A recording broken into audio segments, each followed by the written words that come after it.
Stop doom scrolling and stop doom posting. I'm going to talk a bit today, not so much about what's going on in the world, but rather what's going on in the online discourse about the world. Lately, you may be feeling bombarded with misinformation and whitewashing, with vitriol, anger, hatred, inflammatory rhetoric, and if you're an educated person, or if you're a compassionate person, you may be feeling the urge to address and correct some of these alternative facts that are being repeated again and again. I have 2 master's degrees, one in computer science and one in theology, and 10 years experience teaching at various universities. And the urge to fact check is a strong one, especially when people are spreading hateful lies about minority groups. And I know how dangerous that rhetoric can be. And as a queer person living in the United States, I recognize that even recording this video and owning my identity is something that can put me at risk. And yet, here I am because I believe that representation and visibility matters. The problem is, fact-checking doesn't work. We may see ourselves as speaking truth to power, and so often we may feel like we're fighting a deluge of hatred when we dare to speak our truth. But we need to recognize that fact-checking is a losing game. Now, that's not to say that if Aunt Edna thinks ivermectin can cure her COVID, you shouldn't still try to convince her to see a real doctor. You should still try to reach people when you can. But the reason we keep hearing the same lies and misinformation is because those who spread those lies aren't interested in facts or truth. The name of the game is controlling the narrative. Facts do not create a movement. Emotionally charged stories move hearts and change minds. The fact of the matter is, nearly all the facts we have about what's going on in our country and in the world are hearsay. Even reliable sources can be fallible. The truth is, we know a lot less about what's going on in the world than we're often willing to admit.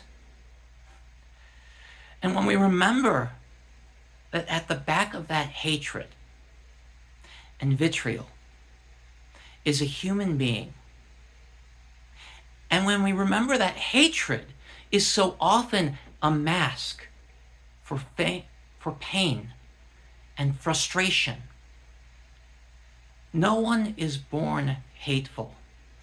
It is something we learn through our life's circumstances.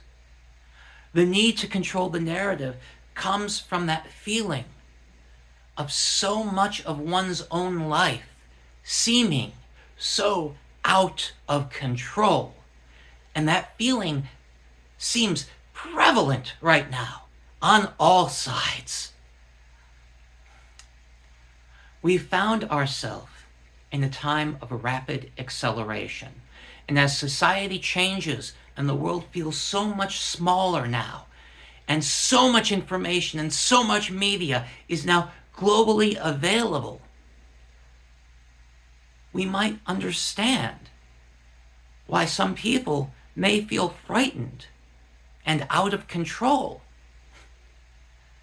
And yet without change, there can be no growth. And so the question each one of us needs to ask ourselves right now is, what is mine to do?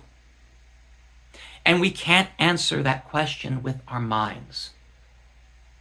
That is a question for our hearts. And no one can answer that question for you. This is why I became a life coach.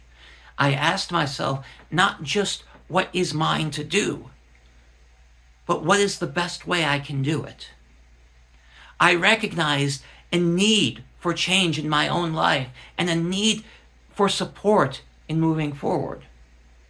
I feel called to use my time and talent to help others. It's why I became an educator. It's why I went to seminary to pursue ministry. And it's why I'm now a transformational life coach. I knew that becoming a certified life coach through the Brave Thinking Institute would not only prepare me to best help others, but it would give me the tools to move forward with my own dreams and goals. And so I want to invite you to take some time to block out the noises of the world and to really sit with that question. What is yours to do? Find a quiet spot with 15 minutes and a journal and just write. Write about what's on your heart. Ask where you are being called to serve the world. Because we are living in interesting times. And we're constantly reacting. And if we continue to constantly react to what's going on around us, we're going to burn out. So, stop doom scrolling. Make the time to ask yourself the important questions. And listen to that still, small voice that only you can hear. And you can only hear it when you get quiet enough to hear it. And if you'd like to know more about what I offer as a life coach, you can send me a message or visit my website, and I'd be happy to help you in any way I can. Peace and blessings.